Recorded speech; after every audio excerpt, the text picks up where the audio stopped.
everybody. Welcome back to Why We Love Horror. This is version 3.0, episode 46. I am John Maher, and that's the Brooks family, Abby and Aaron. How you guys doing?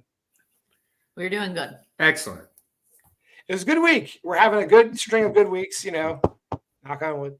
So this movie, I'll just say it, like I feel like it's divisive for some reason. I don't understand why it's divisive, but I'm seeing it be very divisive. Before we see the trailer, what do you guys experience online talking about this movie? I mean, we both enjoyed it for what it was. And I hear what people are saying and I understand what they're saying, but it doesn't make me enjoy it less. Yeah, and just cue the James Franco your first time meme, or this your first time, because this is just the M. Night experience since The Sixth Sense. And it is what it is. And I would say I'm probably the biggest M. Night fan, and so I'm excited to talk about this, but this is without teasing. Yeah. Aaron doesn't even think old sucks, so he's way deep. He's way deep in the This is not Salika Shyamalan's concert video. This is M. Night Shyamalan's trap.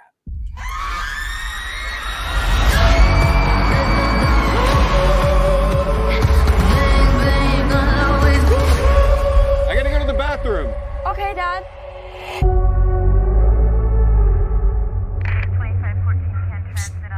What's with all the police everywhere? I'm not supposed to tell. You know the butcher? The freaking nut job that goes around chopping people up? The feds heard that he's gonna be here today. So they set up a trap for him. This whole concert is a trap. They're watching all the exits. They're checking everyone that leaves. There's no way to get out of here. I've never felt this before. I feel out of control. Shoot left. Where should I put her? Thank you. This individual that we're searching for won't panic. He's realized he can't get out. He's going to try to cause chaos.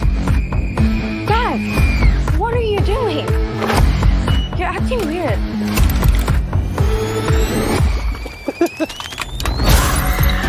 This dude is next level insane.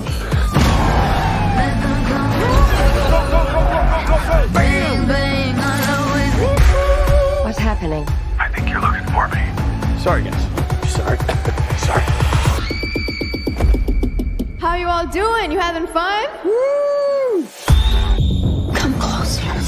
What's going on, Daddy? Open the goddamn door! I can't get away. I can't stop. I'll just do this one last one.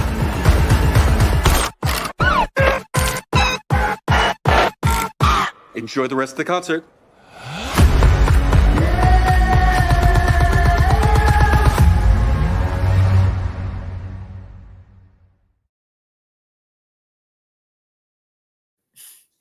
Right off the bat, whether you like this movie, whether you love this movie, whether you don't like this movie, whether you hate this movie, Kid Cudi as the Thinker is the best cameo of the 2020s. Thank you. Let's just put that up there. No one is touching Kid Cudi in this movie like for a long time. Yeah, the Thinker. That's my initial thought I want to get through, because even if you don't like this movie, you're not going to say anything about that performance. Yeah. Agreed. And I'll say, just really quickly, that was my first time seeing this trailer. Yeah, we were just talking about that. I said, now you can finally watch the trailer that they've been showing that you've been closing your eyes for. And I have never felt more justified in my closing eyes for a trailer than this movie. The trailer shows a large amount of the first half of this movie, and then shows a lot of the third act in the trailer also. But yeah, I think that watching this trailer has to have taken away somewhat of your enjoyment, but maybe I'm wrong there with you two seeing the trailer. I'm curious. I think having seen the trailer, here's the one thing that during the movie that was giving me anxiety, right?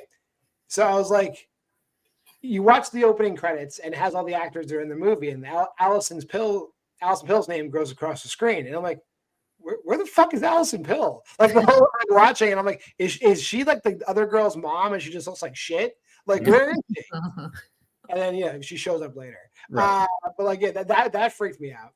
And the fact that Haley Mills is in it as like the forensic psychologist from the FBI, the profiler, and she was in The Parent Trap. In case you didn't get it, she was in The Parent Trap, and now she's in Trap. So M. Night Shyamalan is back in my good graces. I can start forgetting about Old.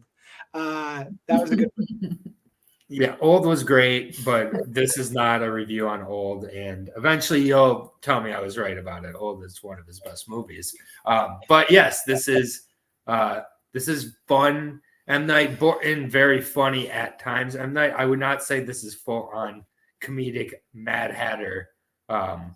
Night. It's kind of that middle ground, but the rules are really consistent, kind of the world that it's in, of being kind of ridiculous and obvious and at times basic. It works. It's who he is. And I feel this movie is a very good version of his version of Snake Eyes, while also being a Snake Eyes by Brian De Palma with Nicolas Cage, while also being a concert film for his daughter, nepotism, other things that you can tweet about and whatever. It's his movie. Abby, any other initial thoughts before I toss up spoilers or anything like that? No, I mean, I think going into this, like, if you are a fan of M. Night Shyamalan, you know what you're getting into with this. And I think in regards to the trailer, I liked the trailer, and I think that also sets you up for it. Now, it does give, I guess you could say it gives a lot away, but it gives away what the plot is. And you kind of need to know what the plot is going into the movie. There's a dad there who is a criminal, and they're trying to catch him. So, I mean, that's basically what they told you in the trailer. There are some things I don't think they needed to show in it. And I don't think that they showed that much of the third act, honestly, because there's a whole lot like him taking, well, I'm not going to say much, but they don't show the trailer like him taking hostage the Shyamalan's daughter. None of that. The stuff with his family at their house, like they don't. None of that's in the trailer. When the concert ends, like there's still like over a half hour of the movie to go. Like I was like looking at my watch. I was like, oh shit, that's not the movie. There's more, and that's like when the twists actually happen. Yeah. But go ahead. I didn't mean to interrupt you. No, you're fine. I mean, yeah, those were just kind of initial thoughts. I think this is it's a really fun movie. And I think if you can just turn off a certain logic part of your brain, you can also have a really good time with this and not like overanalyze everything. Because you certainly could. And I have. We saw this movie like almost a week ago. And like since seeing it, I've thought of all of the things that people are tweeting about. Even on the ride home, I thought about some of those things. But the thing is, like, you can still have fun with this movie, honestly. Like, you really can. Yeah, I would agree 100% at that point. This isn't like one of those movies like where they're defying logic. They're not defying logic. Are the I guess the real protagonists, I guess, if you don't consider Josh Hartnett the protagonist, like the real protagonists, are they imperfect? Yeah. But you know what? That's probably accurate. And he's a criminal genius. So it's fine that the things that happen. The movie resolves and the good guys win. So there you go, everybody. Like, he doesn't die, but he doesn't get away.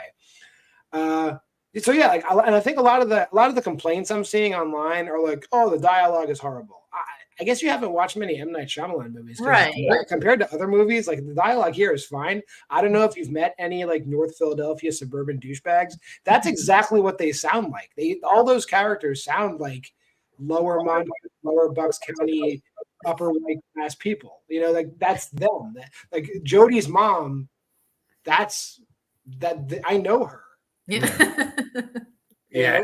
And I think it also gets really saved by, not saved because I agree with this, but Josh Hartnett just puts on like such a perfect performance where you're like rooting for him. He's very charming.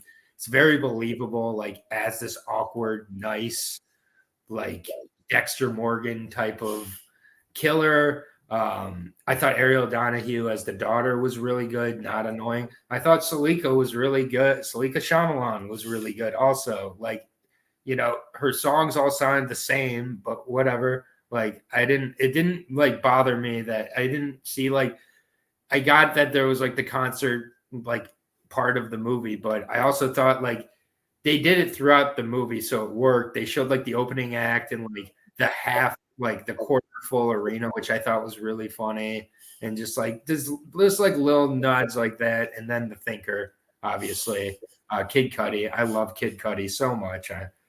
I think this is his best role ever, like including Jackson Hole. So yeah, it's just it's a great time. And then obviously the t-shirt vendor, who's everybody's favorite character from this movie. Yeah. Jonathan Langdon as James or Jamie slays. Fucking slays. Best character in the movie.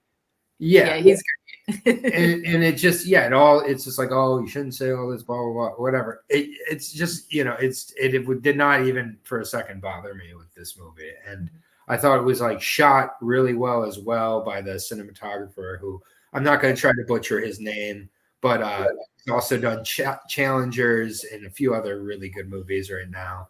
But Sayambu Mukti Pram.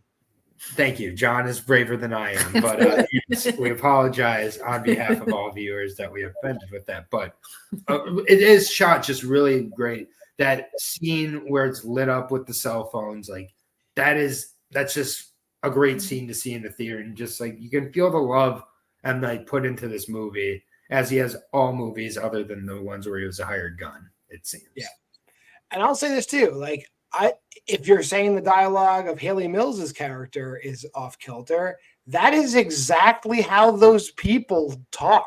Like I've been in lectures. I have a master's in psychology. I've sat in lectures with forensic psychologists. They toned it down for the way she talks. Like that is exactly how they talk to people. So like I don't understand what the people have.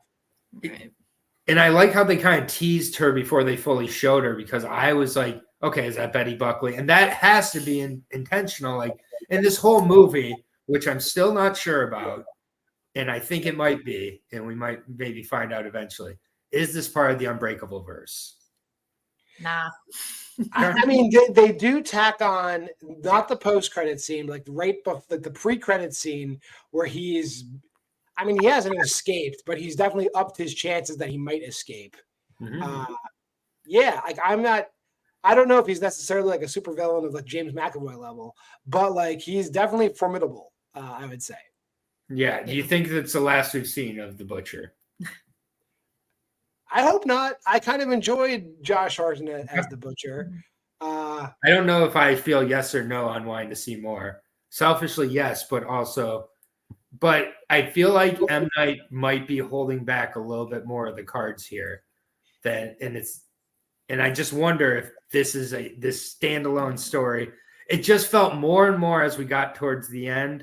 And I was really worried also that they were going to pull the split card when he got tased by all the tasers at the end by the SWAT team. I thought he was going to like Hulk out almost. And I was like, he almost did. Right. And I was like, please don't. But it's like, he goes to the bike at the end, gets the bike spoke. Like he might be like the Xavier, like smart, maybe because Samuel L. Jackson's character also was that, but like more like kind of a hybrid between the two. And we just find out in the next movie or a movie down the line when he comes back. I just wonder. I have no opinion one way or the other on that. I'm intrigued if that happens. If it doesn't happen, this movie's fine by itself. So that's good. Yeah, I don't think it necessarily needs a sequel, but I like Josh Hartnett's character enough that I wouldn't mind seeing him do this again. Or he could do this in another movie. Like he could just be in more movies recently now. But yeah, I don't necessarily think – I think it could be cool if they did a sequel, but I don't think it's necessary. I would love to see the Butcher enter the Harold and the Purple Crayon universe and kill all those fucking people. That would be great. You do M. Night, if you're listening, do that. Fix that problem. People will cheer that. But I digress. I'm sorry. That movie no, it's So what else are we missing here? Like I think it's worth noting that I did miss Allison Pill, and I thought I had missed her in the movie, but she is actually his wife who's at home, and the whole third act is kind of around. She's in the third act a lot. I'll put it that way. I think she did. What did you think of the third act? Because I feel like that's the part getting the most criticized, that it didn't just take place as a trap at the concert for like a 90-minute cat and mouse experience. Like, what do you I think? like the third act in the sense that, like, if you've watched like Dexter or shows like that, or like, anything where like the main focus of the movie is some like highly advanced serial killer character, they do meticulously plan to the level that he did. Like, he had so many contingencies that kept unfolding and unfolding and unfolding. So while it wasn't a gigantic Shyamalan twist, it was a bunch of small twists. Like, how's he going to get out of this pickle? And he does, like, over and over and over His again. wife, like, being part of the setup and all that. Like, I Yeah, thought I'd say the biggest twist is that the wife, like, the only problem I have in retrospect is probably the same problem Abby had, is like, why sabotage him when you could just turn him in? Like, it makes for a better Yeah. movie, which is the answer to a lot of M. Night Shyamalan problems come down to that. Like, they really do. That's like my only nitpick. It's like, if she That's felt fair. like she was doing the right thing by like just like leaving breadcrumbs, you could have just called the FBI. That's the only criticism I have. Man, what a worse movie you just made. You made like such a worse version. They just arrest him at the firehouse. He's closed. It's like short. Okay. The whole thing, you have the whole movie, but then like he just like wakes up from a nap and like at the third shift, It's all a dream. and they just slap the cuffs on him. Case closed, everybody. Gosh. Yeah. No, it is Kid Cudi, the Haley Mills thing with the Parent Trap. There's just so many other examples, and it's why I respect M. Night so much, is that he is really making movies he wants to make at this point. There was like a core heart to this movie as well, with the father-daughter relationship, which you can really look at and be like, how much he's willing to try to go to try to have this connection, this day and moment with his daughter. And he just can't screw it up with his own, because of his own addiction or whatever, like, in spite of himself. Like, there's all those kind of layers to look at it from. And one thing M. Night will never do is come out and admit, like, hey, these are all comedies, guys. Stop taking him so serious. Like, he is just so committed to his own bit. He's the greatest comedic movie creator of the 21st century, for sure. And he's never going to admit that or say it himself. And I just respect that. The commitment to the bit of M. Night is fantastic. Abby, any final thoughts before we jump into the our bits? Well, I was just gonna go back to the third act again. I think that it was really great. So I do think that it should have all just taken place at the concert venue, but I did like the back and forth that he had with Shyamalan's daughter.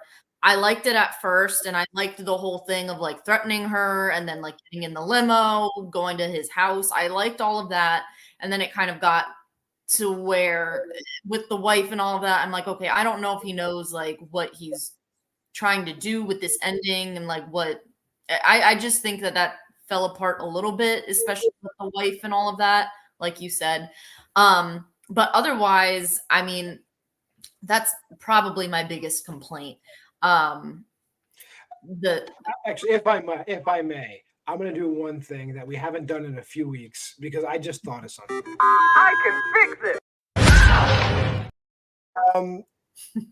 The one other thing that bothers me about this movie, and I think it would have even made a better movie, is if he had not taken Lady Raven hostage, if he had tried his luck getting out of the stadium and talked his way past security and just comes back home, then it's revealed that his wife ratted him out.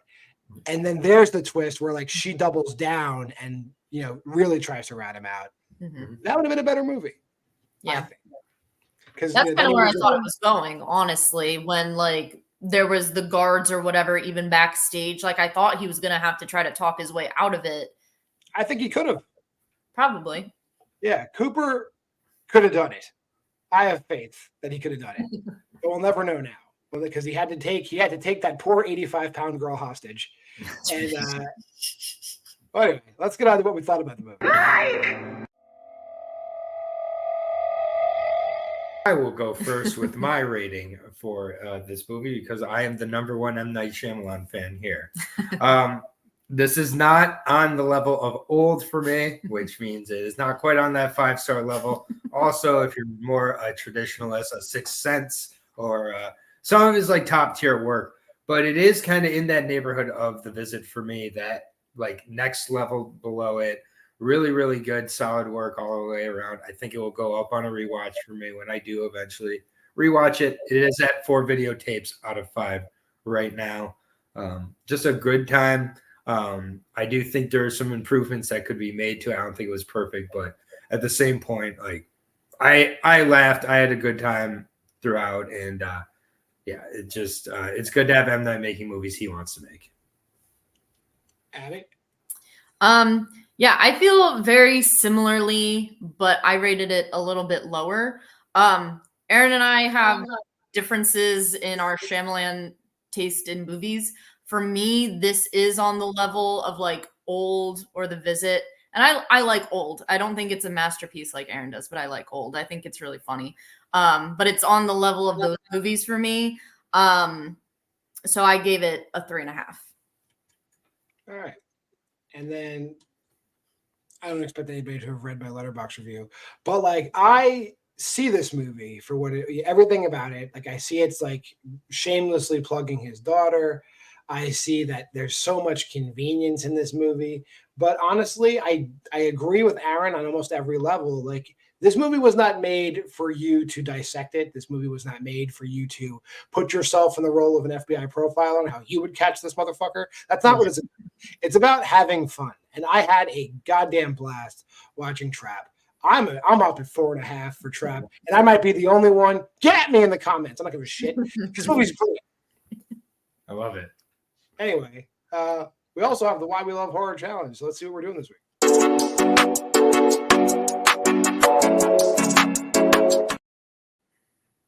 So this week, let me put up the banner first. That's the website you can go to.